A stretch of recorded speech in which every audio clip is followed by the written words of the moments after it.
All right, here we are, guys. So the first thing is understanding the lock and the control points, how you develop power in the position. So we're gonna talk about the straight ankle lock. Let's just get started on it. We'll talk about foot placement.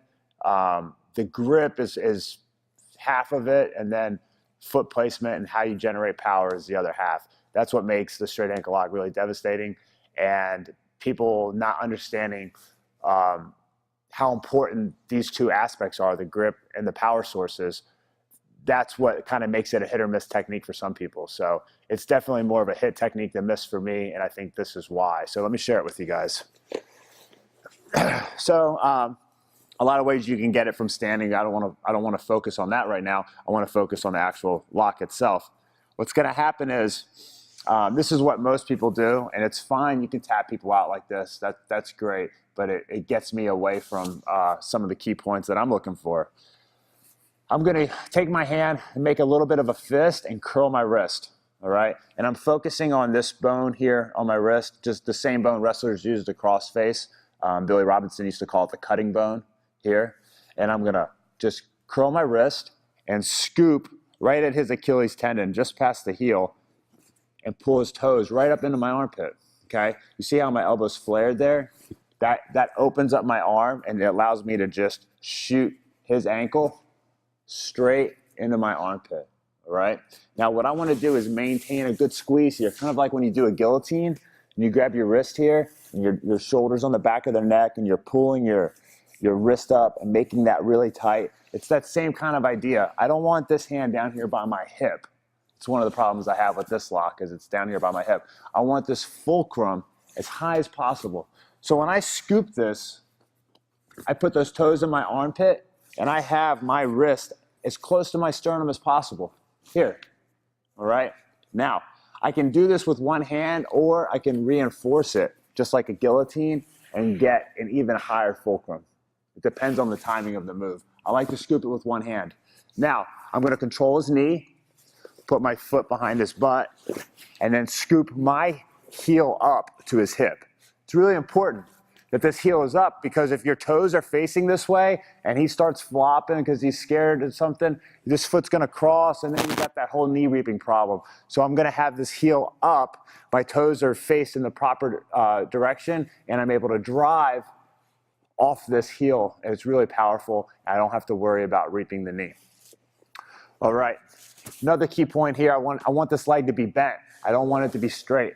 If I'm down here far from the leg, stretching the leg out, it's easier for him to put in like a De La Hiva type hook, or open my legs up and pry himself away. I don't want that to happen.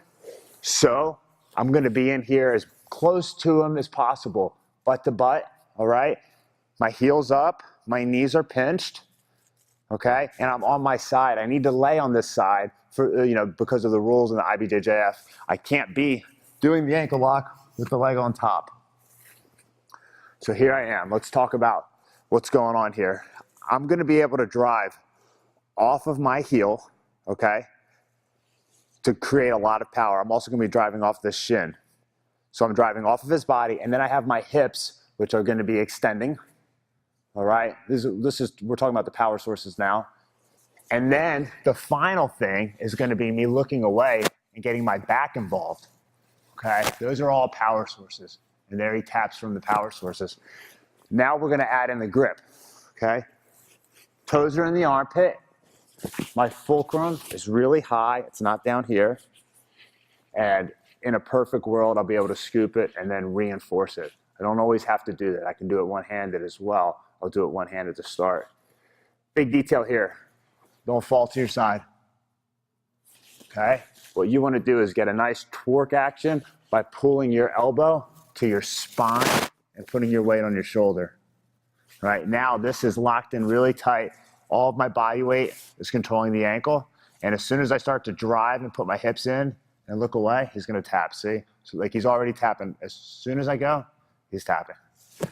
Of course, if I have this reinforced, you really don't get very far at all, because once I start to pull up, that fulcrum, just another 1/4 of an inch, causes a ridiculous amount of pain. Boom.